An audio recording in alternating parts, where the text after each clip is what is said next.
Buenas. ¿Qué tal? ¿Cómo va? Bien, bien.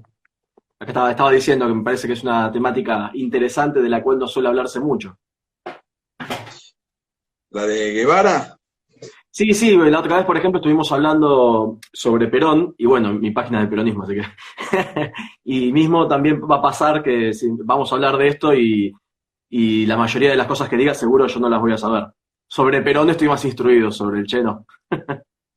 Así que me pareció Que, interesante invitarte para hablar de bueno, esto. Perón convive con nosotros en la Argentina. Guevara, a pesar de haber nacido en la Argentina y obviamente ser argentino, estudiar en la universidad, etcétera, no es reconocido como un argentino. Está mucho más emparentado como un personaje extranjero, como un cubano o un guerrillero transnacional. Entonces, su vínculo con Argentina desde el punto de vista político es mínimo, no se lo considera como tal, ¿no? Claro. Independientemente de eso, es un fetiche propagandístico. Vos vas a Altagracia y tenés la casa donde vivió el Che Guevara y un museo. Vas a Rosario y tenés la casa donde nació el Che Guevara y hay un museo. Vas a La Habana y tenés la casa donde vivió el Che Guevara en La Habana y hay un museo. O sea, siempre está presente, ¿no? Y hay algo de eso en... Mira, el Che Guevara pertenece a una familia aristocrática de Buenos Aires. Él es descendiente de dos virreyes, del virrey del Perú y Mm. del virrey que era de la Serna y del virrey de Nueva México, Castro y Figueroa, por vía paterna. Entonces él era un aristócrata, por su linaje corría sangre azul. Claro. Nació en Buenos Aires y a los 2 meses se le detectó, bueno, vamos a hacer un poco de raconto. Su madre era muy católica y su padre era un playboy, digamos.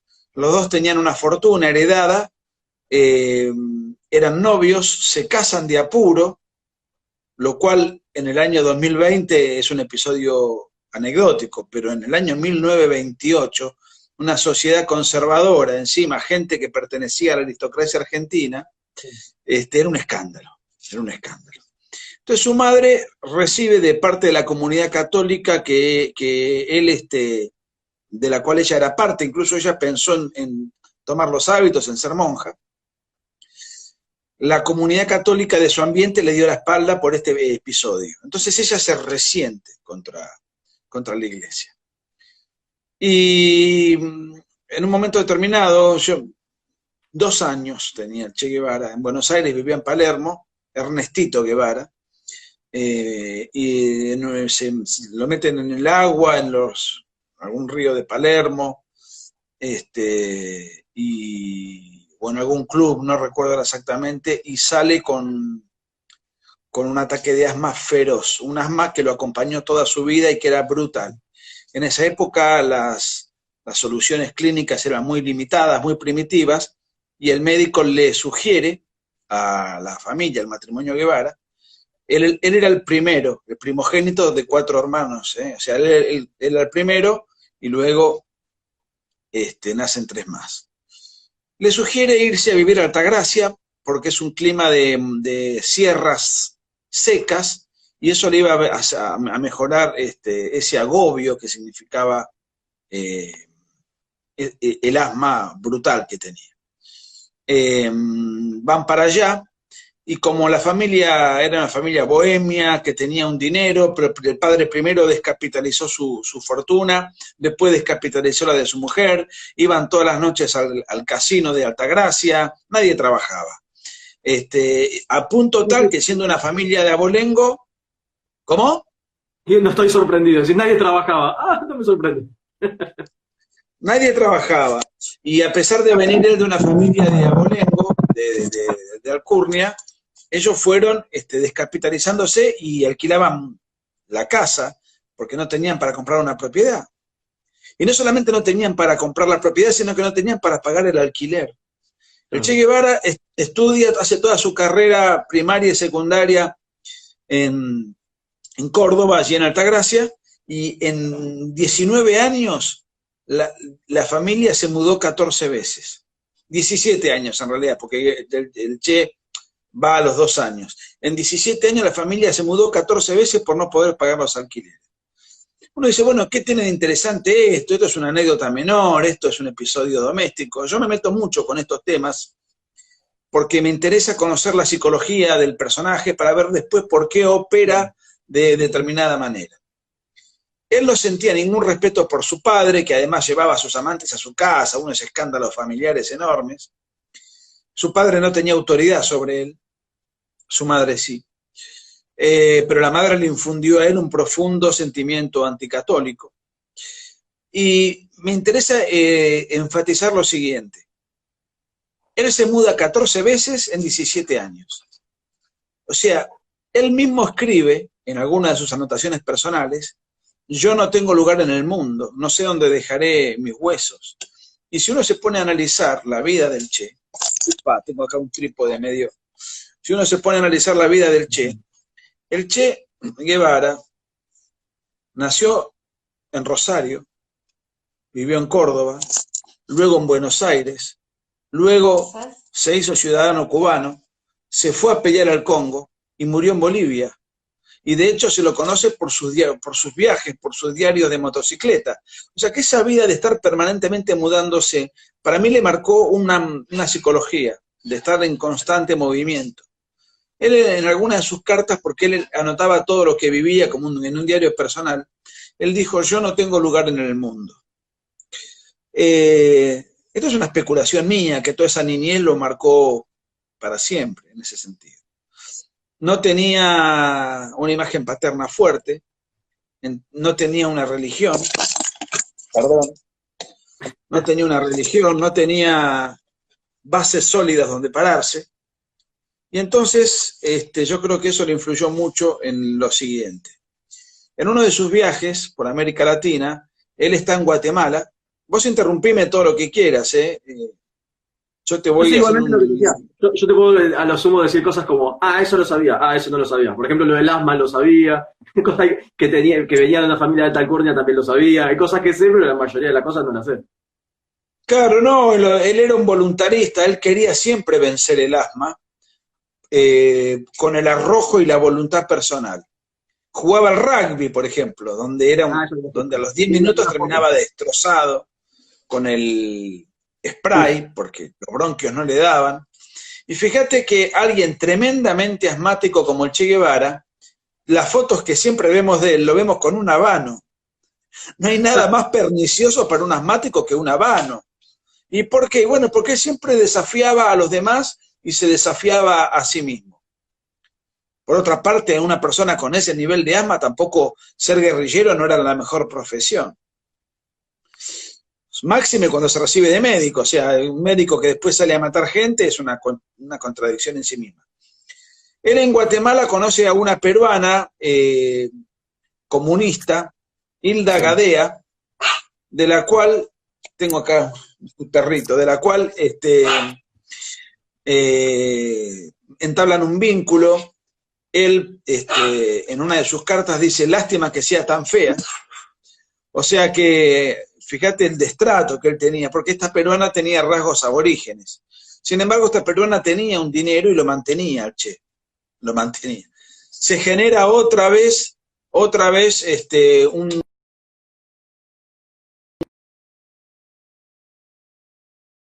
Guatemala es esto, y viajan a México a casarse.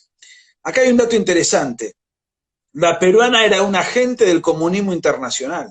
Ella tenía toda la formación comunista, se vinculaba con comunistas de toda América Latina y estaba en Guatemala apoyando una revolución comunista que después se frustró por un golpe de Estado.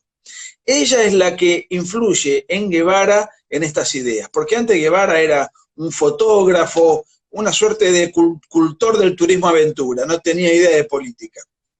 A pesar de ya ser alguien grande, ya digamos era un adulto, ya era médico. Sin embargo, su militancia política, su inquietud política era nula.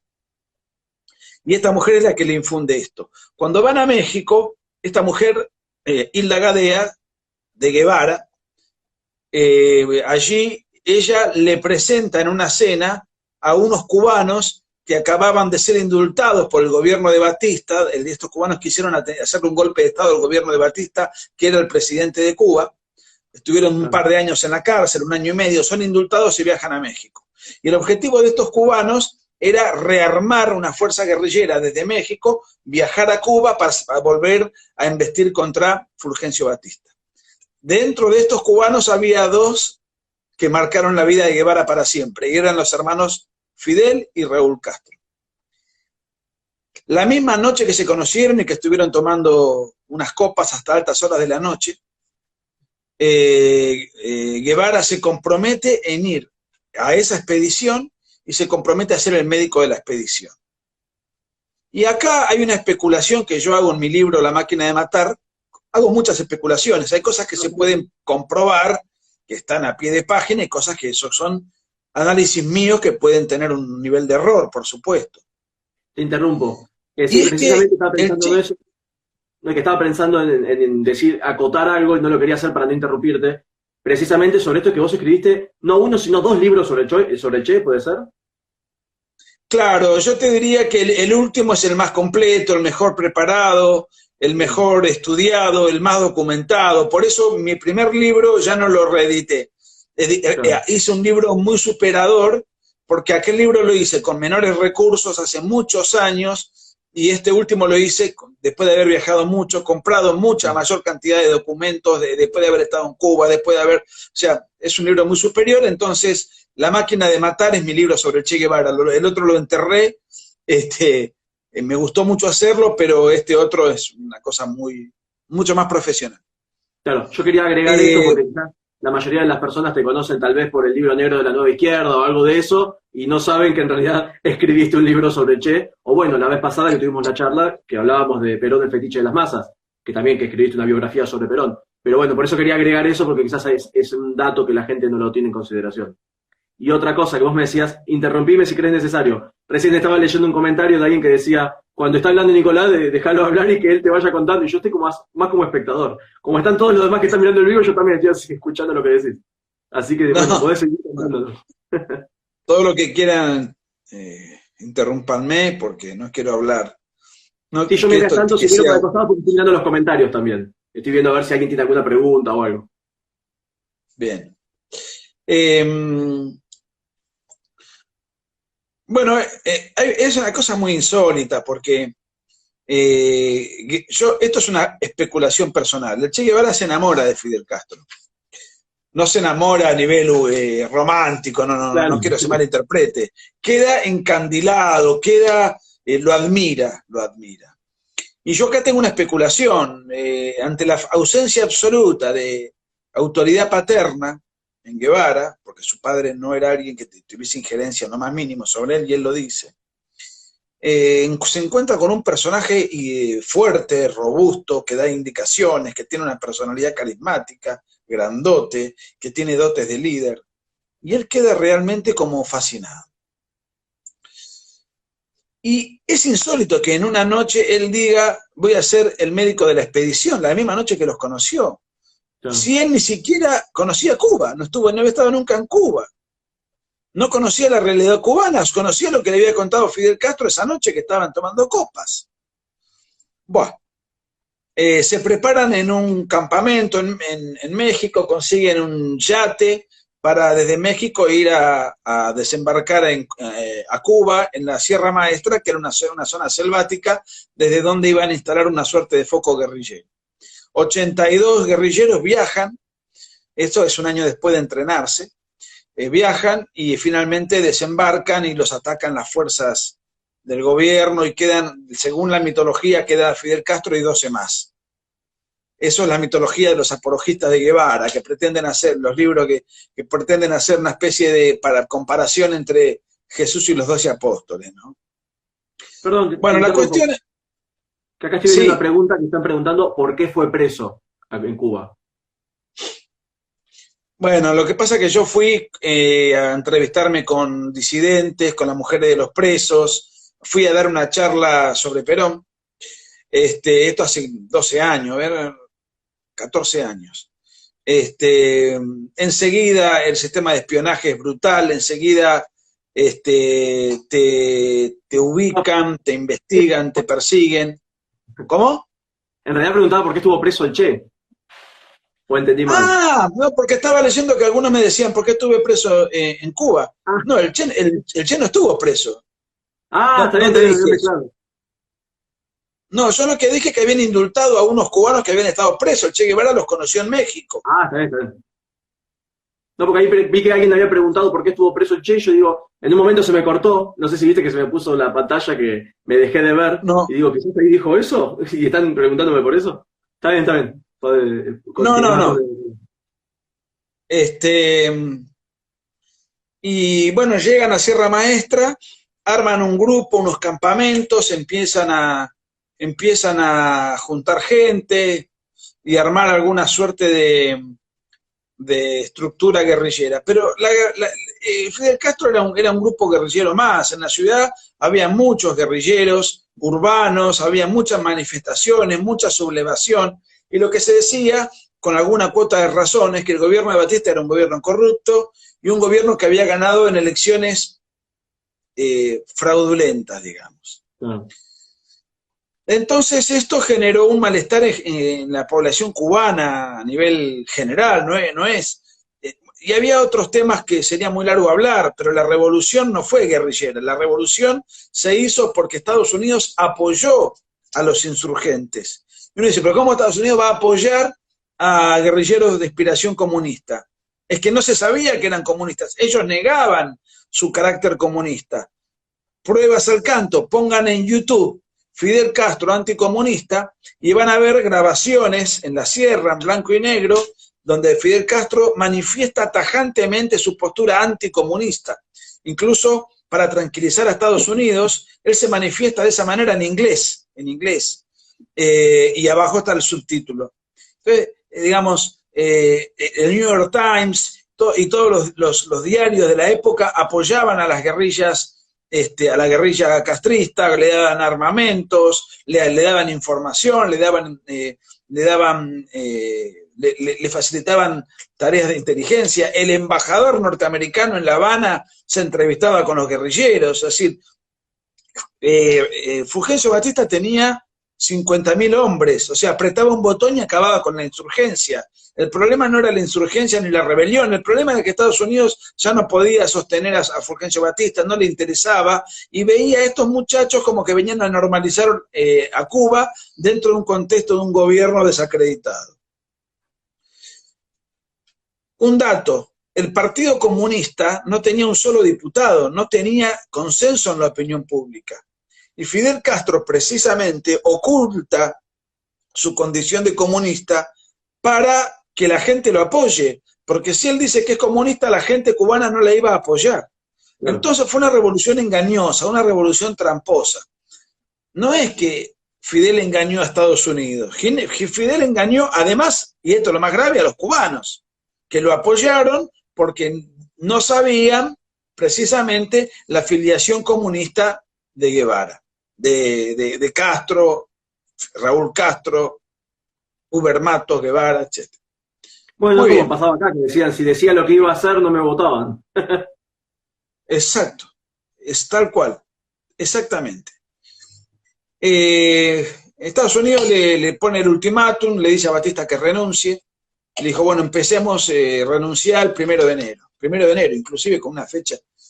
1 de enero renuncia, la revolución triunfa, bajan los barbudos de Sierra Maestra a pie, tardan unos 8 días en llegar a La Habana, y cuando están llegando, bueno, Fidel Castro ingresa con un jeep, la gente, la multitud los aplaude, y ingresó con 2 personas, ni con Raúl Castro ni con el Che Guevara, porque tanto Raúl Castro como el Che Guevara se decía que eran comunistas. Entonces, para Fidel Castro despejar esa duda, ese rumor, ingresa a La Habana con otros 2 lugartenientes que son Uber Matos y Camilo Cienfuegos. ¿Esto por qué lo cuento? Porque él da una foto, una imagen de moderación, porque ni Uber Matos ni Camilo Cienfuegos eran comunistas, al contrario. Porque él incluso engañó a sus propios guerrilleros. Entonces, ¿qué pasó? 7 meses después, Camilo Cienfuegos desaparece en un avión, nunca más se supo de él. Esa misma semana, Uber Matos es encarcelado por contrarrevolucionario y lo meten 20 años preso. Entonces ahí sí ya Fidel se muestra con el Che y con Raúl. Con el Che y con Raúl. Entonces ahí empieza la revolución, las expropiaciones, las matanzas, empieza toda una paratología de terror y totalitarismo. Los que pudieron se escaparon a tiempo, se escapaban a Miami, pero realmente ahí empezó un sistema de terror, de terrorismo planificado. El Che Guevara, cuando estaba en Sierra Maestra, fue elevado a la categoría de comandante, o sea, él tenía un grupo que él comandaba. Por indisciplina, por desconfianza, por alguna conducta que Guevara viera que no le despertaba confianza, simpatía, etc., el Che Guevara lo mandaba a fusilar a gente de su propia tropa. ¿Quién dice esto? Lo dice Guevara en su diario personal. Ahí está el título. ¿Cómo? Ahí está el título de tu libro, La máquina de matar. Exacto. ¿En dónde? No, digo, precisamente está diciendo que los mandaba a matar, y que el tipo mandaba a matar a cualquiera, inclusive a los propios. Digo, ahí tenés, por eso será el nombre del título de tu libro. Es que es una frase de Guevara. Nuestros soldados tienen que convertirse en una fría y selectiva máquina de matar. Eso es un texto de una carta larga de Guevara que fue publicado en el diario oficial de la revolución, que era el Granma.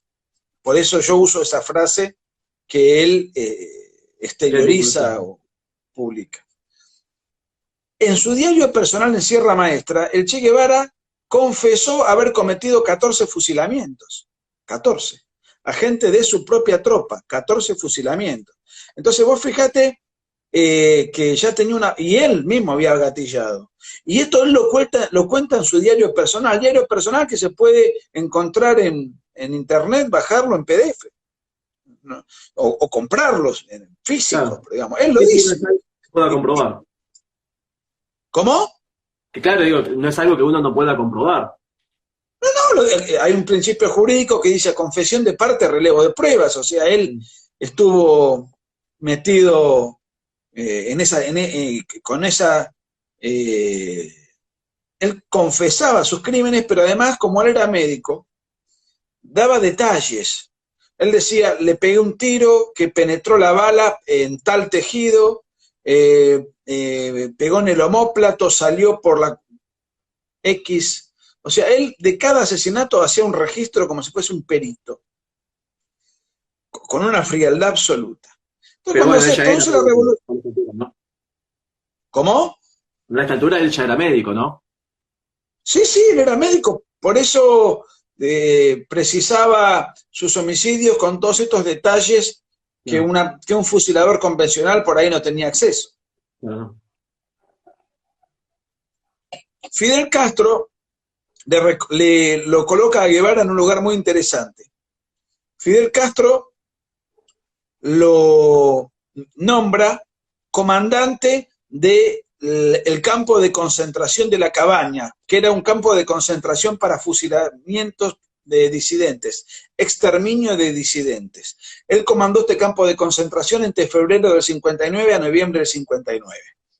Allí se produjeron, no tengo el número exacto, pero son aproximadamente 900 homicidios, de los cuales Guevara participó en 165. Él. Los demás los decretó y tenía su grupo de fusiladores. Al mismo tiempo, Guevara creó un campo de concentración para recuperación y rehabilitación de homosexuales en la península de Guanacabigues. Allí, a las personas que incurrían en un delito que el delito se llamaba conducta impropia, que era una conducta contraria al espíritu revolucionario, era un desvío burgués. A quien le interesa, la película está en YouTube. Hay una película en torno a esto que se llama Conducta Impropia. Dura 2 horas y muestra los campos de concentración, los ataques de Fidel Castro a la comunidad homosexual, cómo los metían en los testimonios, los homosexuales que se escapaban en balsas a Miami, cosa brutal. Hasta sí vi un documental sobre porque... ¿Cómo? Y sobre esto hay un documental inclusive, que todavía testimonios de gente que estuvo ahí encerrada. Va, encerrada, sí. Claro, Conducta Impropia se llama el documental. Sí, Que debe lo ser ese, no podés ver. recuerdo el nombre, pero debe ser ese, porque supongo que no hay tantos. Yo conozco ese, que tiene el nombre de la tipificación del delito, conducta impropia. Muy bueno. Ilustrativo. Es interesante, porque Che Guevara es exhibido como un pacifista, como un hombre, como una suerte de Mahatma Gandhi latinoamericano, una especie de Saibaba que predicaba con el amor al prójimo. En las marchas homosexuales se lo ve a Guevara flameando junto con la banderita multicolor, que eso es, en definitiva es la tapa que con Agustín Laje escogimos para el libro negro de la Nueva Izquierda, una contradicción insólita. No sé cuánto tiempo vamos, porque por ahí no quiero irme por las ramas. Comentame. 27 minutos van. Ah, bueno, vamos rápido entonces. Voy a empezar a ir rápido. Porque Che Guevara murió en el año 67, vivió solo 39 años. Su vida pública, la que nos interesa, son 10, 12 años, pero vivió tan intensamente que a veces me quedo corto con el tiempo. Claro. Resulta que en un momento determinado, bueno, Fidel Castro después lo nombra a Che Guevara ministro de Industrias, hace un desastre, funde la industria. Perdón, cuando Después va a África, ¿es antes o después de esto que estás contando? No, después vamos al África. Ah, Durante los primeros 5 años de revolución, él fue, primero, comandó el campo de concentración, estos 2 campos de concentración. Durante un año fue presidente del Banco Nacional de Cuba, un desastre, que como el Banco Central de acá. No sabía ni lo que era un cheque, lo sacó Fidel de ahí, lo puso como ministro de Industria, fundió la industria, un desastre. Empezó a haber escasez, ineficacia, había un descontento popular importante. Pero hay un episodio en el año 61 que marca un quiebre entre Fidel Castro y el Che Guevara. ¿Cuál fue? El Che Guevara y Raúl Castro persuadieron al presidente de la Unión Soviética a que coloque misiles en La Habana apuntando a Estados Unidos. Y Rusia necesitaba algo así, porque la tecnología rusa no llegaba desde Rusia a Estados Unidos para lanzar un misil. En cambio, la tecnología de estadounidense sí, desde Washington vos podías tirar un misil y el misil caía en Moscú. En cambio, los rusos no tenían esa tecnología, pero si colocaban misiles en Cuba, Cuba está a 200 kilómetros de Miami, entonces tenían un poder de fuego como para poder equiparar esa diferencia tecnológica. Es que esta Cuando es la el época, presidente que 61. Yo digo, es la época de la crisis de los misiles, es esto que estás diciendo. Esto es la crisis de los misiles. Esto fue la crisis de los misiles. Se genera un escándalo internacional en donde estuvimos a punto de ir a la Tercera Guerra Mundial. Entonces se hacen una serie de negociaciones, Kennedy con Nikita Khrushchev, Fidel Castro la ve pasar, no participa de eso, y finalmente Nikita Khrushchev en esa negociación decide retirar los misiles de Cuba. Para Fidel Castro esto era parte de la política, del juego de la política, los presionamos por acá, le sacamos alguna ventaja, seguimos, bueno. Resulta que el Che Guevara se sintió defraudado, el Che Guevara quería ir a la Tercera Guerra Mundial, el Che Guevara quería que explote todo por la revolución y que de esa sangre surjan nuevas generaciones con la mentalidad revolucionaria. Una cosa insólita, un loco, un demente, un talibán. No recuerdo textual la frase del Che Guevara que decía algo así como de que hablaba de las bombas nucleares y los ríos de sangre o algo así. No recuerdo cómo era la frase, pero decía una cosa así, que la revolución se tenía que llevar a cabo aunque cueste la vida de millones de personas, algo así decía, no me acuerdo cómo era. Exactamente, sí, usa las palabras que vos estás utilizando. Las escribe incluso. Y ahí se produce un quiebre, porque Che Guevara había conocido Rusia poco antes, en uno de los viajes que hizo después se produjo la revolución, vino encandilado, pero después se dio cuenta de que los rusos pactan con Estados Unidos, retiran los misiles, y para él cualquier transacción, cualquier arreglo político era una traición a la revolución. Entonces mandó a hacer una marcha en donde se decía Nikita, que era el presidente ruso, en donde la consigna era riquita, mariquita, lo que se da no se quita. Bueno, entonces él empieza a coquetear con Mao Zedong, el otro bloque comunista de la época muy fuerte, que era más de impronta guerrillera. En fin, él ya con Fidel Castro tiene una relación cada vez más distante, hasta que en un momento determinado él renuncia a su condición de cubano, se junta con algunos mandatarios de determinados países, y decide ir al Congo, ahí sí, a apoyar a la revolución de un grupo guerrillero que quería, bueno, que estaba en ese momento operando en el Congo. Se va al Congo con cubanos negros para no despistar. De todas maneras despistaban igual, digamos, las sospechas eran evidentes porque los cubanos negros no tienen el mismo negro que el cubano africano, pero bueno, al margen de eso. Se va al Congo, los cubanos, los negros que estaban en el África no lo podían creer, que estaba el Che Guevara, no lo querían al Che Guevara, ellos desconfiaban del hombre blanco, para ellos el hombre blanco siempre había sido un enemigo. Vos sabés que para hacer una guerrilla contra un ejército profesional, vos lo que tenés que conocer es los usos y costumbres del pueblo, porque el pueblo es clave para que vos puedas ganar. Si no tenés el consenso del pueblo no podés ganar, porque una guerrilla, un ejército profesional tiene aparatos muy superiores como para aplastar una guerrilla. Ahora, si la guerrilla tiene el consenso del pueblo, se puede esconder entre las casas, tienen un montón de ventajas, se pueden reclutar más milicianos, pueden generar un golpe político, pero para eso tenés que conocer al pueblo al cual vos pretendés levantar para que se te sume. Bueno, él fue allá con un desconocimiento total y absoluto. El primer día de combate, que él no participó porque no lo dejaban participar los propios negros con quienes él estaba, ve que, dice, ¿hay artillería antiaérea? Porque los aviones del enemigo iban con aviones y tiraban bombas en los campamentos guerrilleros. No tenemos artillería antiaérea, pero tenemos el DAWA. Esto lo escribe el Che en su diario personal en el Congo. ¿Qué es el DAWA? Bueno, es una crema que nos prepara el brujo, que nosotros nos la untamos en el cuerpo, y esta crema es inmune a las bombas de los aviones y a las balas. No lo podía creer, Guevara pensó que era una broma.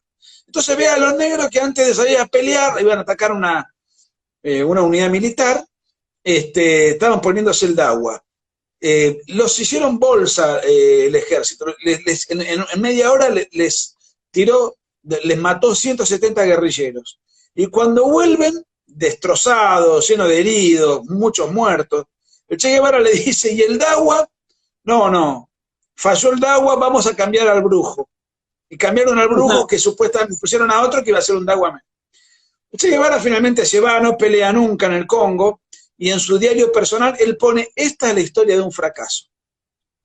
La realidad es que el Che Guevara, toda la vida del Che Guevara es la historia de un fracaso. Yo en Chile publiqué un libro, que en realidad es el mismo que está publicado acá, que se llama La historia de un fracaso, por una cuestión de editoriales, el nombre no podía ser el mismo, y bueno, cambió el nombre. Pero es la vida de Guevara. Claro. Guevara se va a Checoslovaquia, la pasa mal, con una gran depresión, había fracasado su matrimonio, porque hay algo que no conté, cuando él va a Cuba conoce a otra mujer, se casa con esta segunda mujer, tiene otros 4 hijos, también fracasa este matrimonio, no veía nunca a sus hijos porque vivía de guerrilla en guerrilla, viajando, fracasa como marido, fracasa como médico, fracasa como guerrillero, fracasó en su relación con Fidel Castro. De todas maneras vuelve a Cuba, no tenía otro lugar a donde ir. Y es ahí donde él le dice a Fidel Castro que quiere ir a hacer una revolución a Bolivia, al sur de Bolivia, porque si lograba hacer el foco y era exitoso en Bolivia, entonces iban a poder llegar a la Argentina y hacer la revolución en Argentina. Él prepara unos guerrilleros bolivianos en Cuba, perdón, guerrilleros cubanos en Cuba, y viajan todos clandestinamente hacia Bolivia, supuestamente iban a conseguir apoyo, no los apoyó ni siquiera el Partido Comunista Boliviano. Estuvieron 1 año en Bolivia, mataron 49 bolivianos pobres, soldaditos, campesinos. Tuvieron algunos apoyos menores, nunca llegaron a ser más de 50. Quedaron realmente perdidos en la selva, muertos de hambre, abatidos, muchos muertos, desconectado, no le funcionaban las comunicaciones. Hay algo que es insólito. El Che cuenta que van a los pueblos a arengar y en un momento determinado, y esto está en el diario del Che en Bolivia, lo pueden comprar o lo pueden ver por PDF, que lo recomiendo porque pues, comprar un libro de esas características es un poco aburrido.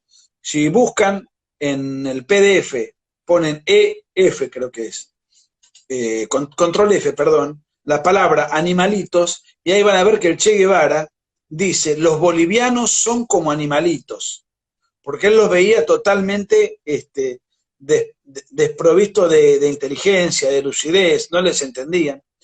Él en un momento determinado dice, esto, ¿cómo? Que así terminó el Che. Pero fíjate vos, Después de decir eso, la boliviana, así terminó. Bueno, pero vos fíjate el desprecio con el cual él se refería a los demás. Y es presentado como un ejemplo de tolerancia, de libertad de expresión, un ejemplo insólito, porque Che Guevara no tiene nada que ver con esto. De los negros dijo que eran negros porque no se bañan. Hay un montón de detalles que por cuestiones de tiempo no te las puedo, no los puedo contar. Ahí vi que alguien decía dónde se consigue el libro. Bueno, déjame pasar la propaganda. Se consigue en Cúspide o en Amazon se baja, por Amazon, vale la mitad, en ebook. Bueno, resulta que en un momento determinado se junta con sus guerrilleros y dicen, no nos entienden porque hablan guaraní. Entonces vamos a tomar clases de guaraní. Yo hoy te decía que uno cuando quiere hacer una revolución lo que necesita es conocer los usos y costumbres del pueblo donde uno va a ir. Bueno, Guevara no los conocía. Empiezan a estudiar guaraní y a los 15 días el Che se da cuenta de que en esa zona donde estaban no se hablaba guaraní, se hablaba quechua. Bueno, ese era el nivel de profesionalismo del Guevara guerrillero, que dicho sea de paso escribió un libro sobre guerrilla que se llama Guerra de Guerrillas, en donde, porque él escribía de todo, escribía economía, escribía sobre marxismo, escribía sobre un montón de asuntos inherentes a la guerra, diarios personales, todo de un nivel intelectual relativamente pobre, pero él se creía que eran de gran envergadura. Bueno, lo toman prisionero, lo detienen y después a los 2 días lo ejecutan. Y lo ejecutan y acá aparece el mito de Guevara. Y uno dice, bueno, pero ¿por qué un fracasado serial tiene esta suerte de... Es más, el lema de Guevara es, cuando se lo ve en un graffiti, en un portal, es hasta la victoria siempre. Y nunca tuvo ninguna victoria. Insólito. Entonces, a partir de ahí, empieza el mito de Guevara. Y uno dice, ¿por qué Guevara ha trascendido tanto? Si no hizo nada trascendente. Bueno, yo creo que acá aparecen circunstancias azarosas que hacen de Guevara un mito. ¿Cuáles son? Primero, murió joven. Todos los mitos mueren jóvenes. En los mitos del siglo XX, todos murieron jóvenes. En el fragor de la fama. Era buen mozo, era bien parecido. Entonces, fíjate los mitos que murieron jóvenes y eran lindos. Marilyn Monroe, James Dean, Janis Joplin, Jim Morrison, Eva Perón. Todos tenían un halo contestatario. Cada uno se dedicaba a cosas distintas, pero eran transgresores, lindos y jóvenes, y murieron en esa circunstancia. Y después hay otro aspecto, que es que Che Guevara era de izquierda, y ser de izquierda es importante. Eso sirve como propaganda. Y el otro aspecto, que para mí es el más tonto, pero que pega mucho, es el que dice, murió por un ideal. Yo no coincido con el Che, pero lo respeto porque murió por sus ideales. Esto lo dicen todos. Manga de imbéciles que no se animan a decir, no me importa cómo murió el Che. Lo que me importa es la cantidad de gente que el Che mató para imponer sus ideales. Y hay una diferencia fundamental. El idealista es alguien que lucha pacíficamente por sus ideas. En cambio, cuando uno mata por sus ideas, deja de ser un idealista para ser un fundamentalista. No es lo mismo. Bueno, tengo 10 millones de cosas más para contar sobre Guevara, pero ahora me gustaría que un poco el feedback, porque te hice una síntesis apretadísima respecto de este individuo. Vale como síntesis decir que él mató entre los campos de concentración y en sus... Hablo no de lo que ordenó matar, sino de los que él mató con su propio puño, en un total de 216 personas. Bueno, entonces aprovecho, si la gente tiene alguna pregunta sobre esta temática de Che Guevara, que lo ponga acá en los comentarios, si lo voy a estar leyendo. Y también, bueno, agregar, cuando estabas diciendo lo del campo de concentración, que yo escuché que había una frase que decía, el trabajo os hará hombres, o los, no sé si era os o Eso los. os hará hombre. Eso era en los campos de concentración para homosexuales. Los campos de concentración de exterminio no, porque no los hacían trabajar, les hacían un juicio sumarísimo que duraba 2 horas, ponían un sello y lo mandaban al paredón. En cambio, en el caso de los homosexuales no se los mataba, pero se les sometía a esclavitud en trabajo forzado durante un año. Se suponía que después de un año de trabajo forzado ellos iban a reconvertir y recuperar su virilidad. Sí, es interesante cómo, bueno, hoy por hoy, precisamente como está en la portada del libro, el movimiento, todos los movimientos progres de izquierda o mismo LGTB se ponen la remera con la cara de Che. Es como, no sé, que salgan los Bueno, judíos y ponerse la cara de Hitler y salir a marchar con la cara de Hitler. Justo un insólito, tipo, una contradicción que no se podría explicar nunca. Lo que pasa es que Hitler tiene muy mala propaganda, claro, y está bien que así sea, porque fue una tragedia para la humanidad, pero los dictadores de izquierda y los terroristas de izquierda son disculpados, son comprendidos, cuando se murió Fidel Castro, no dijeron, murió el dictador más largo de la historia de América. Nunca nadie gobernó un país 50 años seguidos. claro. Nadie. Matando gente, exportando la guerrilla que se preparaba en Cuba para invadir el continente. Era un apéndice del estalinismo, en una suerte de portaaviones de la Unión Soviética. No hay libertades de ninguna naturaleza, no hay elecciones. Entonces, ni elecciones, ni diarios opositores, ni partidos políticos opositores, ni nada, ni prosperidad de ninguna naturaleza, y a lo único que un cubano puede aspirar es a buscarse un par de neumáticos, armarse una balsa y ver si puede llegar a Miami. Y esto no lo dicen. ¿Y por qué no lo dicen? Porque es de izquierda.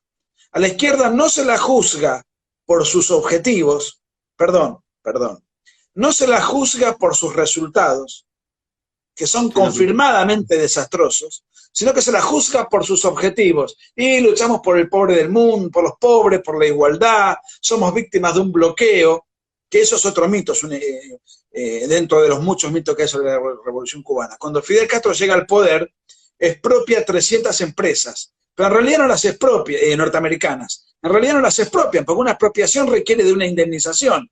Lo que hace es quedárselas de facto. Entonces Estados Unidos, ante esta reacción, ante esta situación donde 300 empresas norteamericanas son robadas por el régimen cubano, Estados Unidos lo que hizo fue un embargo comercial, que no es un bloqueo, es un embargo. ¿Y en qué consistía? En no comercializar nunca más con Cuba. ¿Y esto qué tiene de malo para un gobierno comunista si resulta que los comunistas están en contra del libre mercado y encima claro, están en contra del libre mercado con los países capitalistas a los cuales ellos consideraban explotadores? ¿Cuál claro. es el problema del embargo para un país comunista? Si ellos creen en otro tipo de sistema de organización política y económica. Ahora, sin embargo, le echan la culpa al embargo norteamericano. Un disparate. Es uno de los tantos mitos de la Revolución Cubana que la izquierda ha sabido fabricar para justificar otro de sus renovados fracasos. Acá me están preguntando cómo fue entonces el deceso de Che. ¿Cómo llegó a Bolivia? ¿Bajo qué cargos lo mataron? Bueno, ahondar un poco en eso, que hay gente que quizás no sabe mucho cómo resultó Bueno, eso. él llegó a Bolivia disfrazado, con pelado, teñido con canas. O sea, de Cualquiera puede incógnito, buscar. ¿Cómo? como de incógnito, intentando que no lo reconozcan. Con otro nombre, con otro No, pasaporte, y él iba a Bolivia simulando ser un empresario uruguayo. De traje, corbata, anteojos, uno lo puede buscar por internet. Un colega mío, Juan Bautista Joffre, Tata Joffre, tiene esa, en la tapa de esa foto, a ver si la veo, te la muestro, bueno, no está. En un libro que se llama Fue Cuba, y el que aparece es el Che Guevara, todo irreconocible. Él llega a Bolivia y ahí tiene una serie de contactos, etc. Y si vos te fijás, cuando lo matan al Che Guevara, tenía menos crecido el pelo acá y más crecido a los costados, porque cuando él llegó, estaba todo rapado de este lado y acá tenía pelo, ¿no? Teñido. Bueno, muy bien. Él llega, hace una serie de contactos, se instalan, poco a poco van perdiendo hombres, van perdiendo fuerza, van perdiendo alimentos, van perdiendo, ellos mismos se pierden, se separan dos columnas. Bueno, cuando lo atrapan a Guevara, lo mantienen vivo 48 horas. Y acá se genera una polémica interesante. Estaba la CIA interviniendo en la captura del Che Guevara en Bolivia. Cuando se enteraron de que estaba el Che Guevara, la CIA interviene, apoyando al ejército boliviano. Interesante, porque los norteamericanos no querían matarlo, querían llevarlo a Panamá para mostrarle todas las trampas que le hizo Fidel Castro, y que Fidel Castro lo quería matar, o lo quería abandonar, mejor dicho, para que lo maten. Entonces, de esa manera, a lo mejor, a cambio de su vida, y viendo que Fidel Castro lo había traicionado, el Che Guevara podía contar un montón de cosas que sabía, no solamente de Cuba, sino de Rusia. Sin embargo, ahí tuvieron una tensión con el gobierno boliviano, porque el gobierno boliviano dijo no. El Che Guevara vino con un montón de mercenarios a nuestro país a atentar contra nuestro modo de vida, contra la libertad, y mató 50 bolivianos. Nosotros lo vamos a fusilar. Y el fusilamiento se dio con el voto unánime de todo el Congreso boliviano. Y lo mataron 2 días después. Curiosidad propia, ¿y qué pasó con el cuerpo? Eso no lo sé. Bueno, el cuerpo fue fotografiado, sí, incluso tiene una imagen crística, y fue escondido en un lugar del cual nunca se supo. Pero en el año, creo que en el año 97, cuando se cumplían 30 años de la muerte de Guevara, un equipo forense de Argentina, a raíz de ciertas manifestaciones de confesiones de algunos de los que lo habían capturado, etcétera, dieron a conocer la zona donde se lo enterró, y en el año 97 se desenterró el cuerpo y sus huesos fueron llevados a Cuba. Pero 30 años sin conocer dónde estaban los huesos de Guevara. Hay un historiador guevarista, Pierre Calfón, que él dice que le resulta sospechoso que hayan encontrado el cuerpo justo en el momento en que se cumplían los 30 años. Como diciendo, esto es una puesta en escena, bueno, no lo sé. Pero, bueno, la historia oficial relata eso, que el cuerpo 30 años después fue encontrado y ya no que quedarían huesos. Se hizo el ADN correspondiente, correspondía a Guevara y lo fue llevado a Cuba. Claro. Perdón, acá hay gente preguntando, ¿vas a subir esto? ¿Vas a subir esto? Sí, esto después va a estar subido. Así la gente se queda tranquila. Hay un montón que entraron tarde, entonces están preguntando, ¿esto lo van a subir? Llegué tarde. Siguen preguntándolo. Y bueno, si alguien tiene alguna otra pregunta, yo estoy leyendo igualmente los comentarios. Y también otra cosa es que leía algo que en realidad sería contrafáctico, pero bueno, vos conociendo más la mentalidad del Che, como estabas diciendo, y cómo fue su historia, si el Che estuviera vivo hoy, ¿de qué partido pensás que sería? ¿Cómo que pensás que pensaría? Porque uno podría pensar no sé, votaría Del Caño, por ejemplo, pero no sé, porque Del Caño tiene un discurso a favor de los homosexuales y los trans y todo eso, y el Che, yo me lo imagino diciendo, ¿qué? No, los putos, eso me imagino que el Che no estaría de acuerdo con eso, no sé. Entonces, por eso digo vos... Yo creo que sí, que si el Che Guevara, yo no puedo saber si hubiese cambiado de opinión o no. Yo creo que no hubiese cambiado de opinión porque él era un fanático, incapaz de admitir un error, incapaz de admitir alguna modificación en su ideología. Pero creo que hubiese terminado como Fidel Castro. Fidel Castro murió de viejo, de anciano, internado, todo entubado, con un pañal, con un ano contra natura. Los mitos no mueren así, los mitos mueren de otra manera. Lo que yo sí puedo decirte es que si el Che Guevara hubiese vivido 80, 90 años, hoy sería un personaje prehistórico como Castro, pero no sería un personaje como revolucionario, porque el Che Guevara, al morir joven, su bandera siempre muestra a una persona joven. Es como una especie de eterna juventud en su imagen. O como decías, como Marilyn Monroe, lo mismo. Claro, son bebitas, siempre jóvenes. Entonces, cada vez que los exhibimos, no vamos a mostrar una foto de él a los 80 años, ya deteriorado, sino que siempre mostramos esa imagen reluciente. Claro. Así que eso es lo que sí te podría decir que no sería un mito, Guevara. Sería un personaje precámbrico al estilo Fidel Castro. Eso me animo a afirmar. ¿En qué año es que murió el Che? En octubre del 67. ¿Vos pensás que...? Y eso sirvió de espejismo, de guía, de gurú, de referencia para todas las guerrillas que después afloraron en América Latina en los años 70. En claro, Argentina el sector... No, te iba a preguntar eso, si vos considerás que si el Che hubiera estado en Argentina hubiera sido montonero, por ejemplo. No montonero, hubiese sido del ERP. Claro. Los montoneros se dedicaban a la guerrilla urbana, metidos en el peronismo, una ideología más heterogénea. Y Guevara, que era un dogmático y un fanático, si hubiese ingresado en el ERP, que no quería saber nada con el peronismo, y que además tenía la mentalidad de hacer una guerrilla rural, como la quiso el ERP en Tucumán. Claro. Por eso el ERP era una organización claramente guevarista. Así que si hubiese estado en Argentina en ese momento, hubiese inspirado, hubiese formado parte de la guerrilla del ERP. Hay un libro del hermano del líder del ERP, que era Mario Roberto Santucho, el hermano Julio Santucho, que integró esas guerrillas, y él decía, el libro se llama Los últimos guevaristas, por ellos mismos, ¿no? Claro. Es que esto estoy pensando que lo tenés bastante fresco porque, según me contaron, vos estás preparando un libro sobre los 70, ¿no? Bueno, yo tengo 3 libros escritos sobre los 70s, muy viejos, y quiero hacer un trabajo muy superador, muy superior, mucho más documentado, mucho más elaborado, mejor relatado, mejor argumentado. Me está llevando muchas horas, la cuarentena me ayuda, lo vengo preparando desde el año pasado. Es un tema que me apasiona y que las nuevas generaciones no conocen porque les han vendido otra historia.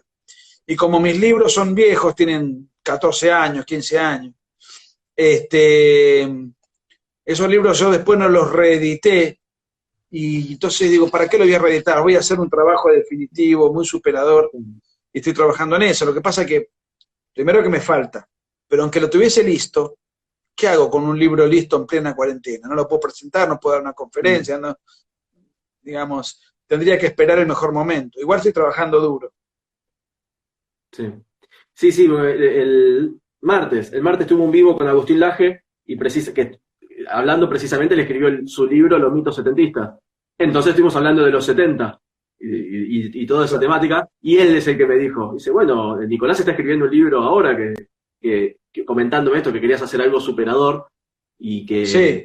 y él de hecho me decía, mi libro, el que escribí yo, Mitos Setentistas, es un granito de arena que estoy aportando en comparación a lo que esperamos que vamos a poder ver de tu mano. Pero bueno, estoy trabajando duro en eso, estoy trabajando mucho. Hay mucha documentación. Para que te des una idea, sobre la década del 70 hay 800 libros publicados en Argentina, el 90% a favor de la guerrilla. Eso te iba a decir, con distintas perspectivas, digo. No, o sea, todo una reivindicación apologética de Montoneros, de leer, toda una historiografía oficial institucionalizada. Bueno, yo voy a refutar todo eso, y lo quiero hacer bien, y sé que me van a salir a atacar por todos lados, entonces tengo que hacer un trabajo bien completo, donde no haya ningún flanco, ningún aspecto vulnerable. Es un tema que manejo, es el tema que mejor manejo, los 70. Entonces tengo mucha confianza, y ahora, después ya maduro, después de haber viajado tanto, después de haber leído tanto, puedo hacer un trabajo muy superior a los que hice en su momento, y estoy con eso. Acá hay algo que estoy leyendo que si es cierto esto o qué es lo que se puede decir, si el Che era antisemita, antijudío. Sí sabemos que era homófobo, porque lo estamos diciendo recién, pero también Mirá, como... es un poco presuroso, solo lo único que te puedo contar es que en uno de sus diarios, este, él habla de un intendente de uno de los, yo creo que en Perú, de uno de los poblados de Perú, y tenía un apellido judío, y él dijo, era judío pero buen tipo. ¿Siendo Eh, judío? Mira, claro. dice que era judío, no cabía duda.